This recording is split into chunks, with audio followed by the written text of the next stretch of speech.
want? What do you want?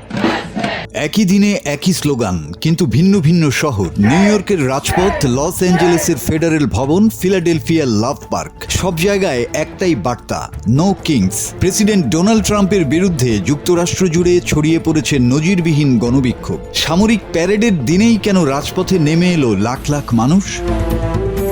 New ইয়র্কের উঁচু উঁচু ভবনের ছায়ায় হাজার হাজার মানুষ জড়ো হয়েছে। তাদের হাতে আমেরিকার পতাকা, প্ল্যাকার্ডে লেখা প্রোটেক্ট ডেমোক্রেসি। রাস্তায় রাস্তায় স্লোগান, ট্রাম্প বিরোধী বক্তব্যে মুখর জনতা।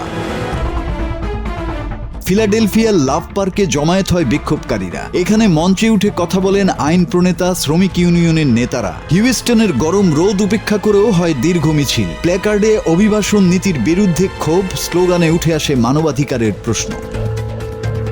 নো কিংস আন্দোলনে সবচেয়ে উত্তপ্ত শহর লস অ্যাঞ্জেলেস। এখানে ফেডারেল ভবনের সামনে টিয়ার গ্যাস ছুড়ে জনতাকে ছত্রভঙ্গ করার চেষ্টা করে ন্যাশনাল গার্ডের সদস্যরা। তবু তাদের থামানো যায়নি। মাত্র কয়েক ব্লক দূরে দাঁড়িয়ে ব্যানার হাতে স্লোগান দিতে থাকে বিক্ষোভকারীরা।